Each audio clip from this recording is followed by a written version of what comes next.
Shalom, shalom, bien-aimés. Nous vous saluons dans les noms puissants de notre Seigneur et Sauveur Jésus-Christ. Nous sommes en train de vous annoncer ces débuts de notre programme que nous aurons à effectuer chaque matin. Une dévotion, un partage de la parole qui nous permettra d'effectuer une journée merveilleuse dans la présence de Dieu. Mais laisse que nous puissions partager d'abord la portion de ce matin. Nous allons lire la Bible dans Jean, le chapitre 3e, le verset 16e. La Bible dit car Dieu a tant aimé le monde qu'il a donné son Fils, unique, afin que quiconque croit en lui ne périsse point, mais qu'il ait la vie éternelle. La première des choses que nous aurons à comprendre est que Dieu, il a manifesté son amour qu'il avait ou qu'il a pour le monde en donnant son Fils en rançon pour que son Fils puisse venir donner sa vie pour le salut de l'humanité et pour le salut de quiconque qui acceptera de croire en lui comme son Seigneur et son Sauveur. La première des choses à savoir est que l'amour de Dieu est plus grand que nos faiblesses. Chaque fois, nous les humains, nous avons tendance à montrer aux hommes leurs faiblesses, à montrer aux hommes leurs péchés, leur dire quelque part que leur péché est plus fort que l'amour de Dieu. Or, l'amour de Dieu a plus de valeur que nos péchés, que nos faiblesses. L'amour de Dieu a plus d'importance et plus de force que nos faiblesses. À savoir et à comprendre que Jésus-Christ est la manifestation de l'amour de Dieu.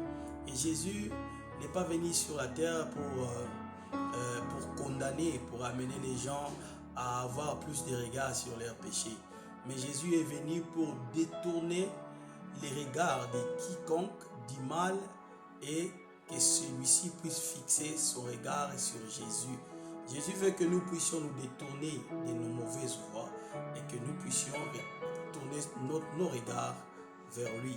D'ailleurs, la Bible dit ceci: quand Dieu avait envoyé les serpents brûlants pour tuer les enfants d'Israël dans les déserts, la Bible dit qu'après que Moïse est parti dire à Dieu de se repentir, la Bible dit, Dieu dit à Moïse, tu vas élever le serpent des reins, et que quiconque qui sera mordu par les serpents brûlants, il aura seulement à fixer son regard sur le serpent des reins et il sera guéri. Et l'essentiel dans ces contextes ou dans ces passages, c'est quoi? L'essentiel, ce n'est pas de chercher la race ou, je vais dire, la race du serpent qui t'a mordu. L'essentiel, c'est de regarder les serpents des reins. Si tu vas chercher à regarder ou à comprendre où c'est un python qui m'a mordu, ou c'est un anaconda, ou bien c'est une vipère qui m'a mordu, tu vas périr. Alors, il faut être prompt, il faut être souple. Quand tu sens seulement une morsure du serpent, regarde, tourne-toi vers le serpent des reins qui a été élevé par Moïse.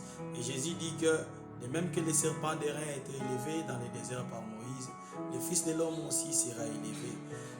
Comme le Fils de l'homme est élevé, ce n'est pas à nous de regarder nos faiblesses, de regarder nos péchés, de regarder ce qui fait à ce que notre situation ne soit pas bonne.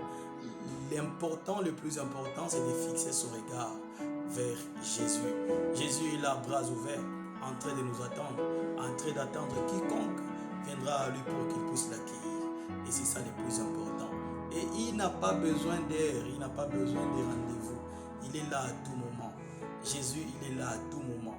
Bras ouverts, en train de t'attendre, si et seulement si tu vas accepter de tourner ton regard vers lui. Et ça, nous devons le comprendre dans ces passages, là où la Bible dit, et la voix appela Moïse dans le buisson ardent. Moïse dit, la Bible dit, il regarda, il a vu que l'arbre prenait le feu, mais l'arbre n'arrivait pas à se consumer. Et Moïse dit, je veux me détourner pour voir. Donc, quand il a regardé, il a vu, il n'avait pas encore vu exactement, Mais quand il a détourné, il a dit, je vais me retourner pour voir. C'est alors que Dieu a dit à Moïse, enlève tes sandales, ce lieu est un lieu saint. Plusieurs chrétiens, plusieurs enfants de Dieu, ils regardent ce que Dieu fait. Ils regardent, mais ils ne voient rien. Parce que pourquoi? Parce qu'ils n'ont pas encore pris la décision de se retourner pour voir comme il se doit. Et Dieu, dans tout ce qu'il nous dit ici dans ce passage, afin que quiconque croit au Fils de Dieu ne périsse point, mais qu'il ait la vie éternelle, et que nous qui avons cru, ou bien nous qui allons croire, Dieu nous appelle dans la dimension des enfants. Il veut que nous soyons ses fils et ses filles. Il ne veut pas que nous soyons ses fans. En d'autres termes, j'aime ce que les Anglais disent. Il veut que nous soyons des followers et non pas des fans.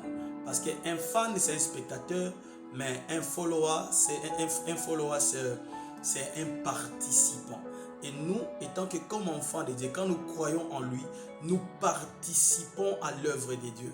Nous sommes co-héritiers avec Christ. Nous avons la part dans ce que Dieu fait, parce que nous aussi nous sommes appelés à accomplir certaines tâches. D'ailleurs, dès lors que nous croyons en lui, il nous donne des responsabilités dans le monde spirituel. Alors, à savoir et à comprendre, le fait de croire, ce n'est pas une chose facile. Croire, ce n'est pas seulement dire que je crois. Croire, ce n'est pas seulement chanter que je crois. Mais croire en Dieu a plusieurs dimensions. Et ça, nous aurons à le dire dans la prochaine vidéo. Est-ce que Dieu vous bénisse abondamment, que la grâce de Dieu soit sur vous et que cette journée soit une journée de paix et de bénédiction. Est-ce que je prie pour vous? Seigneur, je prie pour tes enfants. Je prie pour quiconque me suit à partir de cette vidéo. Laisse que ta grâce et ta faveur puissent les suivre, puissent l'accompagner. Ses entrées et ses sorties, Père éternel, soient bénies par toi et que sa famille soit protégée. Dieu de gloire, que cette année soit une année de paix, une année de bénédiction pour quiconque suit cette vidéo. Au nom de Jésus-Christ, j'ai ainsi prié avec beaucoup d'actions de grâce. Amen. Soyez bénis, frères et sœurs.